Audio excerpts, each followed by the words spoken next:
नमस्कार दोस्तों, आज बात करेंगे महत्वपूर्ण मुद्दा साइबर क्राइम मुक्त भारत। हमने एक ऐसी पुलिस व्यवस्था इनहेरिट की है जिसे अंग्रेजों ने 1861 के पुलिस एक्ट के माध्यम से इजाद किया है। आपको याद दिलाना चाहूंगा, 1857 में प्रथम स्वतंत्रता संग्राम हुआ था, जिसे अंग्रेज ने मूटनी कसरत का टाइटल देके और उसके दबाने के लिए 1861 में जो पुलिस व्यवस्था पैदा की, आज 75 साल के बावजूद भी हम उसी व्यवस्था के तहत जी रहे हैं। क्या आपको मालूम है कि आज भी आपकी पुलिस 1861 के पुलिस एक्ट से गवर्न हो रही है, जो कि आपको कुचलने के लिए, आपको दबाने के लिए, आपका शोषण करने के लिए बनाई गई थी। क्या वजह है तमाम कमेटियां, तमाम कमीशन पुलिस सुधार के लिए बनाने के बावजूद वह सत्ता के गलियारों में धूल चाट रहे हैं? आपको याद होगा, प्रकाश सिंह जी और उनके दो अन्य साथियों ने वर्ष 1996 में एक पब्लिक इंटरेस्ट लिटिगेशन लगाया था, जिस पर 10 साल तक विचारण हुआ और 2006 में सुप्रीम कोर्ट ने एक 7 बिंदुई जजमेंट दिया, जिसका मकसद था पुलिस को पॉलिटिकल इंटरफेरेंस से सील किया जाए, मुक्त किया जाए। आओ जरा सोचते हैं इस माइलस्टोन जजमेंट का ग्राउंड पर कैसा प्रभाव आया है। 2006 से 2022 के बीच में पूरी पुलिस जो है इन काले अंग्रेजों ने जकड़ ली है। आज एक सिपाही से लेकर डीजी सभी पॉलिटिकल मेहरबानी पर अपने पदों पर पदस्थ होते हैं। पॉलिटिकल मेहरबानी के दौरान ही अपने पद पर बने रह सकते हैं और बहुत सारे लोग इन पदों पर पदस्थापना के लिए धन भी अदा कर रहे हैं। सोचने का विषय है, यदि उन्हें पदस्थापना के लिए धन देना पड़ रहा है तो वो क्या अपनी तनख्वाह से देंगे? निश्चित तौर पे वह धन की व्यवस्था आपकी कुटाई करके, आपको त्रस्त करके, आपके ऊपर अत्याचार करके वसूल करेंगे। लिहाजा जो आपके ऊपर अत्याचार हो रहा है, यह कुत्सित व्यवस्था का हिस्सा है। इन काले अंग्रेजों ने इन 16 वर्षों में पूरी पुलिस व्यवस्था को चारों तरफ से अपने कब्जे में ले लिया है। इन नेताओं ने, जिनमें से 42% उनके अपने एडमिशन के अनुसार आपराधिक रिकॉर्ड के व्यक्ति हैं और 29% गंभीर अपराधों के अपराधी हैं, जिनकी एफआईआर हुई है, जबकि आपको मालूम है इन लोगों के विरुद्ध आसानी से एफआईआर भी नहीं होती है। तो एफआईआर होने के बाद पुलिस ने साक्ष्य इकट्ठे कर लिए, चालान कट गया और इनका चार्ज फ्रेम करना, एक न्यायिक प्रक्रिया के बाद ही चार्ज फ्रेम होते हैं, तो वो चार्ज फ्रेम भी कर लिए गए। ये कौन से चार्ज हैं?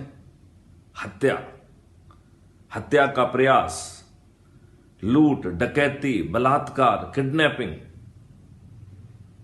सोचने का विषय है, जिस देश में एक चपरासी बनने के लिए हमें साक्षर और सचरित्र दोनों ही होने की आवश्यकता है। फिर इस देश में कानून का निर्माता बनने के लिए अनपढ़, गंवार, अपराधी क्यों आपके ऊपर थोपे जा रहे हैं? यह अनपढ़, गंवार, अपराधी कहां से आ रहे हैं? यह इन दुष्ट पॉलिटिकल पार्टी सिस्टम ने अपने लाभ के लिए, जब उन्हें मालूम पड़ा कि अपराधियों को टिकट देने से अपराधियों के जीतने की संभावना बहुत अधिक रहती है, तो सभी पार्टियां भर भर के अपराधियों को टिकट देने लगी। आपको संभवतः मालूम होगा कि इसके बारे में एक PIL अभी सुप्रीम कोर्ट में लगाई गई थी, जिसका निराकरण हो चुका है और उच्चतम न्यायालय के द्वारा कहा गया है कि मैं आपकी बात से सहमत हूं, कानून के निर्माता अपराधी नहीं होना चाहिए, लेकिन मेरे हाथ बंधे हुए हैं, मैं इसमें कुछ नहीं कर सकता हूं। यह कानून तो पार्लियामेंट को बनाना होता है। हम आपकी तरफ से भी पार्लियामेंट से निवेदन करते हैं कि वो एक ऐसा कानून बनाए जिससे कि अपराधी लोग कानून के निर्माता ना बन पाए। इस सब की जड़ पीपुल्स रिप्रेजेंटेटिव एक्ट 1951 में है, जिसमें दुष्टतापूर्वक पार्टी सिस्टम को कंसीव किया गया, लेकिन पार्टी की इंटरनल डेमोक्रेसी की कोई व्यवस्था नहीं की गई। पार्टी का क्या कंडक्ट अपराध या गंभीर अपराध की कैटेगरी में होगा, इसकी कोई व्याख्या नहीं की गई है, बल्कि उसे ढेर सारे लाभ दिए गए हैं, जिससे लोग बाग बिना किसी उचित कारण के ढेर सारी पॉलिटिकल पार्टियों का जन्म हो रहा है, शायद अपने लाभ के लिए। यह एक रिसर्च का विषय है कि क्या कारण है कि इतनी सारी पॉलिटिकल पार्टियां जन्म ले रही हैं जिनका ना किसी ने नाम सुना है ना कुछ है। तो ऐसी पॉलिटिकल पार्टियों का क्या उद्देश्य है? क्या वह अपना लेटर हेड बनाने के लिए, अपना विजिटिंग कार्ड बनाने के लिए, क्या गाड़ियों पर जो है पदनाम लिखने के लिए पॉलिटिकल पार्टी बना रहे हैं? क्या उन्हें उनके ढकोसलेपन का एहसास नहीं है?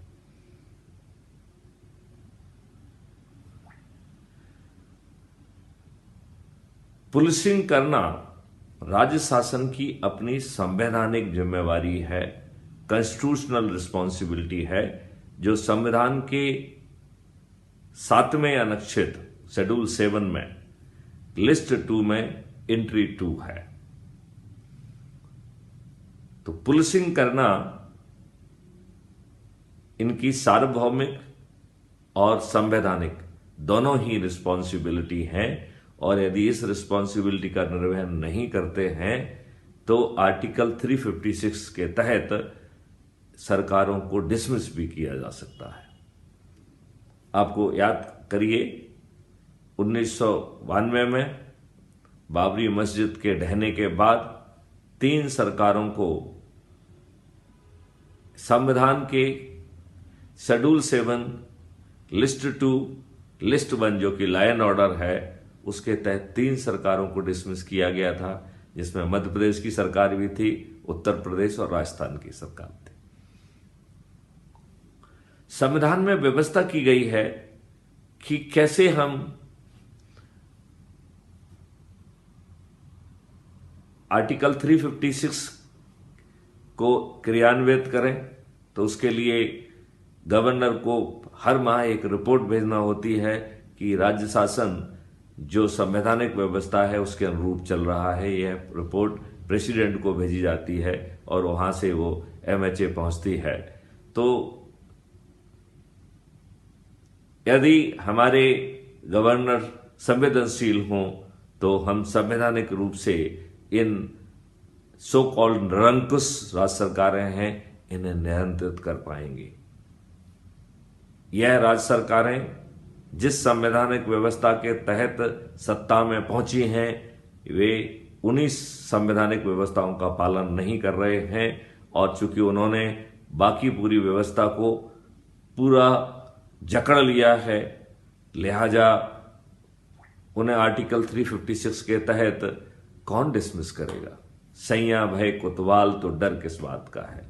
इन राजनेताओं ने, जो कि स्वयं अपराधी तो हैं ही, अपने चारों तरफ कार्यकर्ताओं के नाम पर गुंडे, मवाली और अपराधियों की एक चंडाल चौकड़ी इकट्ठी कर ली है, जो आज पब्लिक पर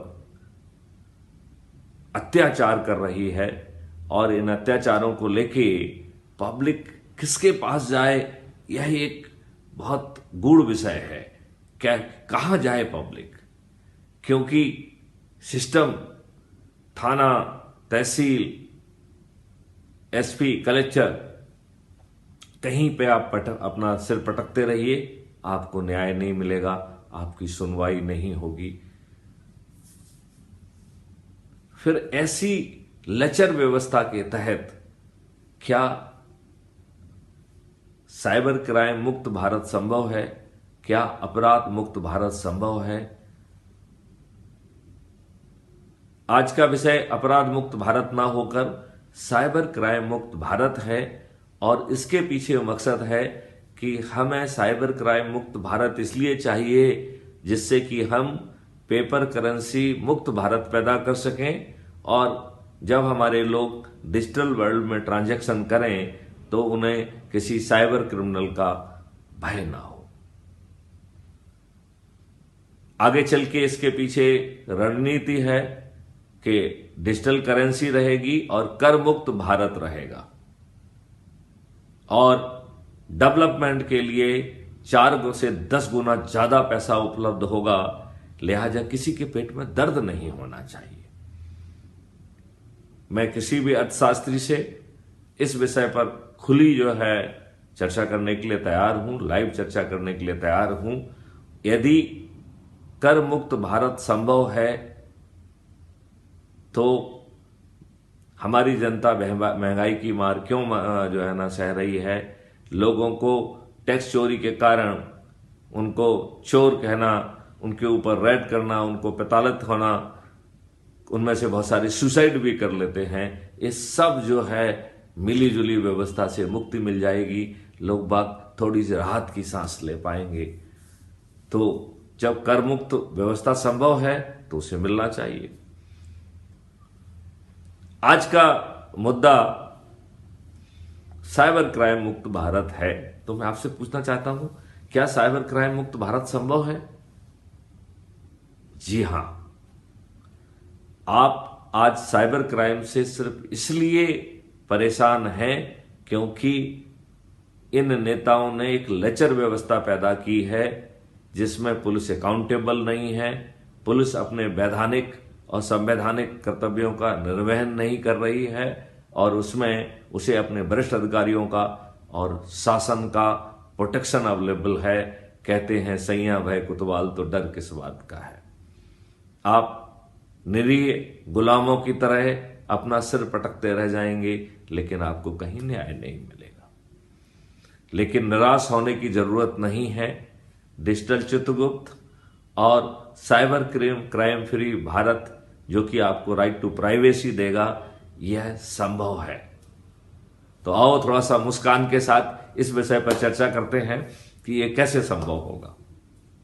आओ मैं आपको धीरे धीरे बताता हूं कैसे संभव होगा। कोई भी साइबर क्राइम जब मैं देखता हूं तो वो मुझे मछली पकड़ने जैसा लगता है, फिशिंग जैसे लगता है। जैसे यदि आप मछली पकड़ना चाहते हैं तो आपके को एक बहुत बड़े एरिया में नेट फेंकना होता है, जाल फेंकना होता है, तब कुछ मछलियां पकड़ के आती हैं। कानूनी दृष्टि से जो ये जाल फेंकने का जो काम है, ये साइबर क्राइम का जाल कितने तरीकों से, 4-5 तरीके से फेंका जाता है। जैसे ईमेल के द्वारा, एसएमएस के द्वारा, वॉइस कॉल के द्वारा, लिंक के द्वारा। साइबर क्राइम के लिए समय समय पे क्रिमिनल विषय वस्तु बदलते रहते हैं, लेकिन उनको इनमें से कोई ना कोई एक काम करना पड़ेगा। या तो फोन लगाना होगा, फोन लगा के जानकारी लेंगे, या कोई फेक जो है वेबसाइट क्रिएट करके, मिलती जुलती वेबसाइट क्रिएट करके उससे फिशिंग करके आपकी जानकारी ले लेंगे, या एक कोई लिंक भेज देंगे जिससे आपकी जानकारी आपसे एक्सट्रैक्ट कर लेंगे, या एसएमएस में जो है ना जानकारी देंगे, या ईमेल से देंगे। आज हर भले इंसान को 2, 4, 5, 10 जो है इस तरीके के ईमेल, कॉल और एसएमएस आते रहते हैं, जिसमें आसानी से हम यह अनुमान लगा सकते हैं कि यह साइबर क्राइम के इंटेंट से भेजा गया है। यह बिल्कुल वैसा ही है कि जो एंटीवायरस बनाने वाला ही वायरस भी बना रहा है और बिजनेस भी पैदा कर रहा है। तो साइबर क्राइम और साइबर क्राइम के अवेयरनेस के नाम पे लोग बाग पैसा पीट रहे हैं और आम आदमी के दिमाग में भय पैदा कर रहे हैं।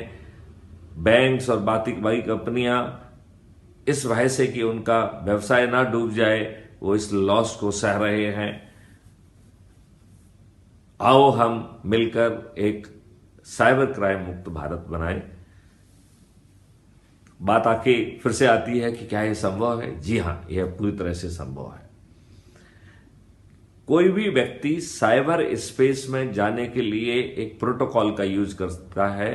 प्रोटोकॉल को रीडिफाइन करके हम उससे आइडेंटिटी कैप्चर कर सकते हैं। वह जानकारी हम तक पहुंचे तो जितने भी कंपनियों के साइबर सर्वर हैं, जो आपको ढेर सारे जो है ना सुविधाएं उपलब्ध करा रही हैं, और वो जनरली अमेरिका में हैं, वो अमेरिकन रूल से गवर्न होती हैं।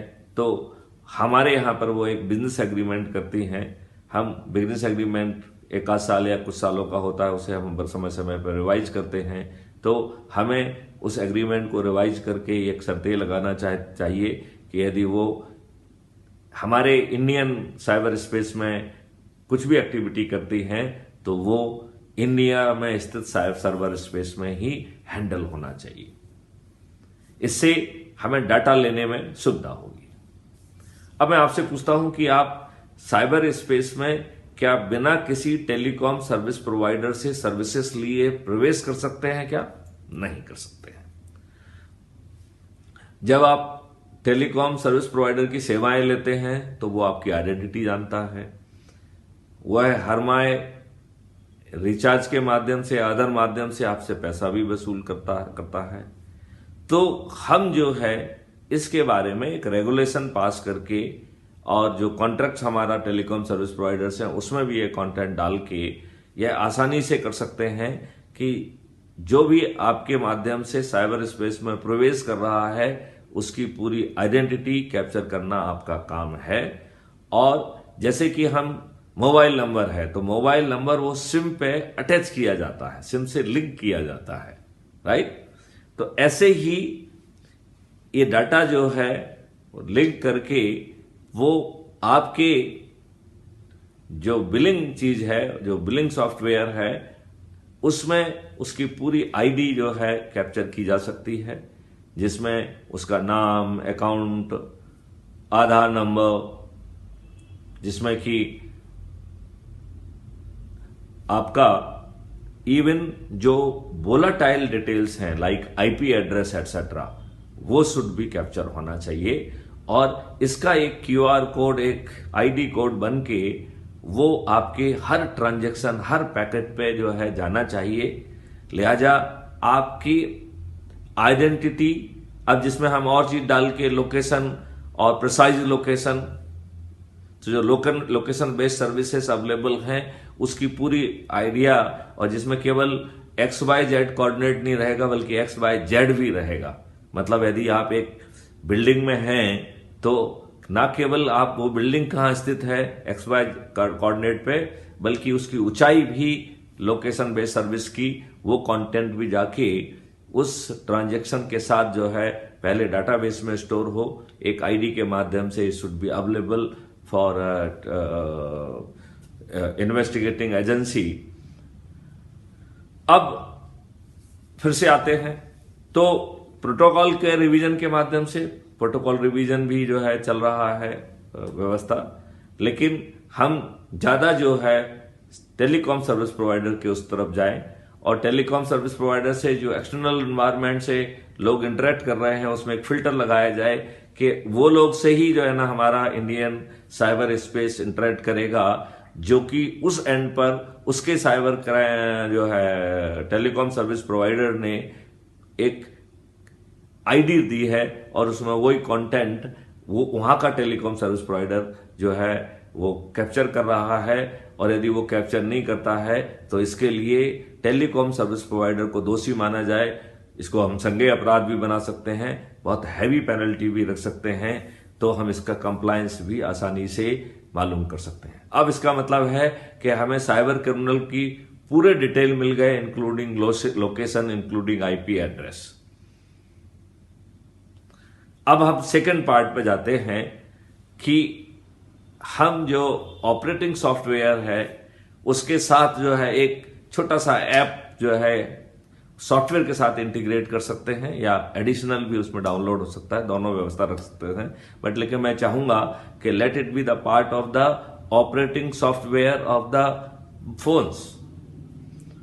तो जब भी आपको थोड़ा सा भी संदेह होता है कि आप सस्पिशियस व्यक्ति से डील कर रहे हैं, तो उसमें एक आइकॉन रह सकता है जो कहे would you like to route it through that special app.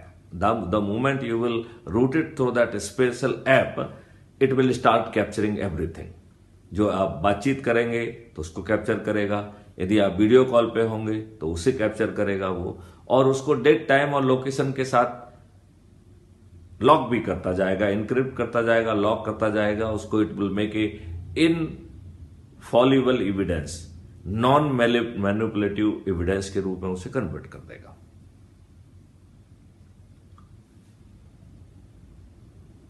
उसके पीछे हम सॉफ्टवेयर में ऐसे प्रावधान भी कर सकते हैं कि जब यदि मान लो आपसे ओटीपी मांग रहा है तो वो आपको एक ओटीपी वर्चुअल क्रिएट करके दे देगा, जिससे आप कॉन्फिडेंस के साथ उसे रिपीट कर सकें। 4 बार भी पूछेगा तो 4 बार आप रिपीट कर सकते हैं। अब आप ये देखिए कि एक साइबर क्रिमिनल आपसे एक ओटीपी मांगता है क्योंकि वो आप उसके साथ फ्रॉड करना चाहता है। आपका सॉफ्टवेयर एक फेक जो है ना वर्चुअल आईडी आपको देता है, वर्चुअल ओटीपी देता है। आप उस क्रिमिनल को जो है ना वो ओटीपी बताते हैं, और जब वो ओटीपी का यूज करता है तो वो अपना सिर फोड़ लेता है क्योंकि वो तो गलत ओटीपी है। तो this will be something like we are playing a game with the cyber criminal, और गेम के साथ बैकएंड इंजन पूरे एविडेंस क्रिएट करता जा रहा है। अब हमारे पास उसकी आइडेंटिटी भी है, जो उसने क्राइम किया है उसके पूरे डिटेल्स हैं, और वो भी इनफेलिबल, वो कोई उसको मैनिपुलेट नहीं कर सकता है, डीप फेक उसको मैनिपुलेट नहीं कर सकती है।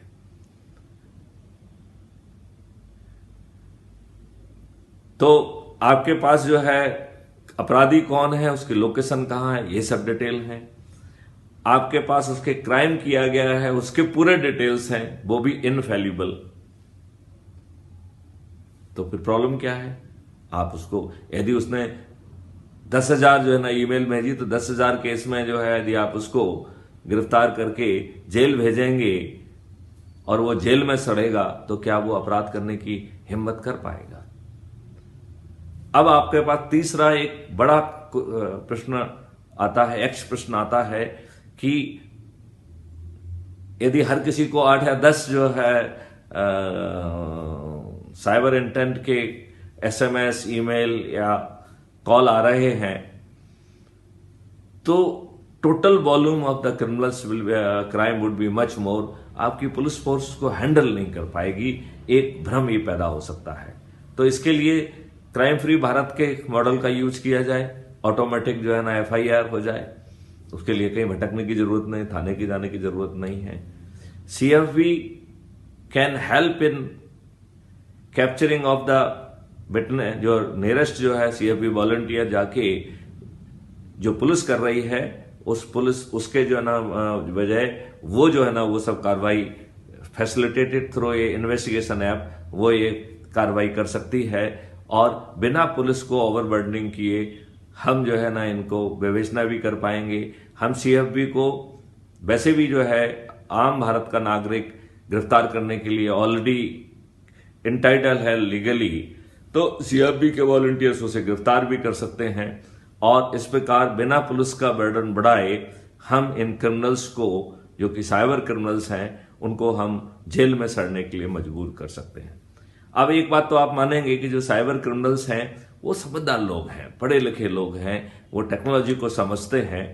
आज वो साइबर क्राइम सिर्फ इसलिए कर रहे हैं क्योंकि उनको इजी मनी मिल रही है। उस इजी मनी से दे वांट टू जो है use it for the his family, to for the enjoyment, अपने बीवी बच्चों के साथ जो है ना देश और विदेश में एंजॉयमेंट करना चाहता है विद दैट इजी मनी। यदि उसे मालूम हो कि ये इजी मनी तो आएगी नहीं, वो फ्रॉड तो कर नहीं पाएगा और जेल में सड़ जाएगा, तो आई एम वेरी श्योर वह चतुर व्यक्ति साइबर क्राइम के तरफ देखेगा भी नहीं। तो क्या इस बात से आप सहमत हैं कि यदि हम थोड़े से बदलाव कर दें तो आसानी से साइबर क्राइम फ्री भारत पैदा हो सकता है? लेकिन ये ढेर सारे साइबर क्रिमिनल नेताओं के कार्यकर्ता बने हुए हैं, इनके साथ मंच पे बैठते हैं। क्या हम वो राजनीतिक इच्छा शक्ति दिखा पाएंगे कि हम अपने देश को साइबर क्राइम मुक्त करें? मैं माननीय प्रधानमंत्री, माननीय गृह मंत्री से अनुनय करता हूं, विनय करता हूं, प्रार्थना करता हूं कि वो हमारी मदद करें और अगले 6 महीने में हम साइबर क्राइम फ्री भारत बनाएं। और उसके पीछे हमारा मकसद है कि हम पेपर करेंसी फ्री भारत बनाना चाहते हैं। डिजिटल करेंसी ही अकेली एक ऐसी करेंसी होगी जो कि ट्रांजैक्शन में रहेगी, और आप उसका फायदा देखिए। यदि पेपर करेंसी खत्म हो जाएगी तो जो अभी फाइनेंसेस फ्लो हो रहे हैं टेररिज्म के लिए वो सूख जाएंगे। जो ड्रग माफिया के पास पैसा पहुंच रहा है, ड्रग एंड नारकोटिक्स वगैरह का, वो सूख जाएगा। नक्सल के लिए जो पैसा जा रहा है वो सूख जाएगा। टुकड़े टुकड़े गैंग के पास जो पैसा जा रहा है वो सूख जाएगा, और दुष्ट नेताओं के पास पैसा जा रहा है वो भी सूख जाएगा। क्या हम आसानी से साइबर क्राइम फ्री भारत मुक्त करते हुए पेपर करेंसी मुक्त भारत भी करें? माननीय नरेंद्र मोदी जी से मेरी प्रार्थना है कि वो अब जो है एक कंप्लीट डिमोनेटाइजेशन की बात करें, और वो भी वेल अनाउंस्ड। हम जो है माननीय मोदी जी की तारीफ करते हैं कि उन्होंने अभी आरबीआई के माध्यम से डिजिटल करेंसी की तरफ जो है एक बड़ी घोषणा की है। और अभी कुछ दिन पहले ही जो आपका बेसिक फोन है, जिसको फीचर फोन कहते हैं, उसके माध्यम से भी फोन पे आदि जो है ऑपरेशनल हो गया है।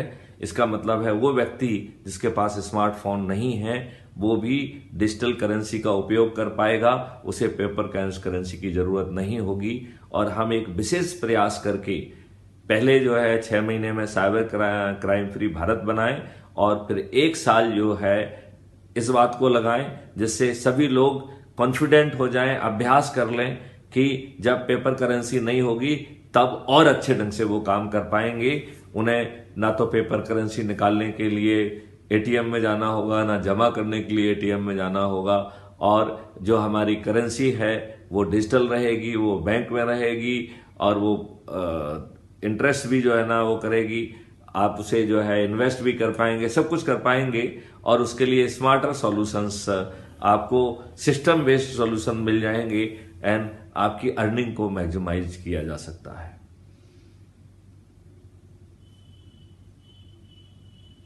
आगे चल के हमें कर मुक्त भारत भी बनाना है। अगले वीडियो में मैं आपको एक्सप्लेन करूंगा कि कर मुक्त भारत बनाया जाए। और मैं आप लोगों से अनुरोध करता हूं कि बहुत जल्दी हम क्राइम फ्री भारत ऐप के साथ आ रहे हैं। आप जो है जैसे ही आता है तो उसके माध्यम से आप उसकी मेंबरशिप जरूर लें, और एक बड़ा एनर्जी का एक कॉन्सेप्ट लेके आए हैं जो हम कुछ समय बाद आपको विस्तार में समझाएंगे। उस एनर्जी के माध्यम से हम चारों ओर जो है एनर्जी के केंद्र पैदा कर देंगे। 3 से 4 महीने के अंदर हम जो है 100 करोड़ एनर्जी केंद्र के साथ जो है होंगे। और मुझे एक कहावत याद आती है, जो एक कबीर की दोहा याद आता है कि लाली मेरे लाल की जित देखो तित लाल, लाली देखन मैं गई तो मैं भी हो गई लाल। तो ये ऊर्जा केंद्र जो है चारों तरफ फैल जाएंगे, और जो आसुरी शक्तियां हैं वो अंधकार के जैसे लुप्त हो जाएंगी। हम अपनी मौजूदा सरकार से अनुनय विनय प्रार्थना सीधे कर पाएंगे। उसके लिए हमें ये एनालिस्ट मीडिया की जरूरत नहीं होगी, और ये अनुनय विनय प्रार्थना हम थाली बजाकर, दीपक जलाकर और क्राइम फ्री भारत के जो है छोटे छोटे वीडियो कि हम सरकार से क्या अपेक्षा करते हैं और किस टाइम फ्रेम में अपेक्षा करते हैं। मैं माननीय नरेंद्र मोदी प्रधानमंत्री जी से, माननीय अमित शाह जी से अनुरोध करता हूं कि हमको सपोर्ट करें, जिससे कि हम एक समृद्ध भारत को निर्माण करें। जैसे ही crime free Bharat YouTube crime free Bharat app membership app launch होता है, कृपया उसकी मेंबरशिप प्राप्त करें, जिससे हमें एग्जैक्ट मालूम हो सके कि हम कितने एनर्जी केंद्र को अब तक बढ़ा पाए हैं। और यदि आप एनर्जी केंद्र अभी तक नहीं बने हैं तो एनर्जी केंद्र बनिए। इसमें आप जो अभी कर रहे हैं उसे यथावत करते रहेंगे। यह एनर्जी केंद्र है, प्रचार केंद्र नहीं है। तो आप अपनी एनर्जी को अपने ही प्रभाव क्षेत्र में बांट के उन्हें जो है एनर्जी दे सकेंगे। जैसे एक मैग्नेट अपने आसपास स्थित जितना भी लोहे के छड़े हैं उनको मैग्नेट में कन्वर्ट करता है, और वो मैग्नेट जो लोहे की छड़ें मैग्नेट बनती हैं वो उसके पास के जो ना लोहे के चीज़ों को मैग्नेट में कन्वर्ट कर सकती हैं। और हम बहुत ही कम समय में पूरे भारत को जो है वो ऊर्जा युक्त या चुंबकीय बना पाएंगे। और फिर इन ऊर्जा केंद्रों के माध्यम से थाली बजाकर, दीपक जलाकर और वीडियो के माध्यम से अपने द्वारा चुनी सरकार को हम अनुनय कर पाएंगे, विनय कर पाएंगे, प्रार्थना कर पाएंगे। यदि वो नहीं मानती है तो हमारे पास ऐसे सूत्र हैं जिसके माध्यम से हम उन्हें काफी हद तक विवश कर पाएंगे। और यदि हम उन्हें विवश करने में भी सफल नहीं होते हैं तो crime free Bharat mission crime free Bharat party के रूप में अवतरित होगा, और अपने ऊर्जा केंद्रों के माध्यम से 545 कर्मयोगियों की सूची एकत्रित करेगा और उन्हें बिना चुनाव प्रचार के प्रचंड बहुमत से जिताएगा। आओ हम सब मिलकर एक सशक्त, समृद्ध, अपराध मुक्त भारत का निर्माण करें। जय हिंद, जय भारत, वंदे मातरम।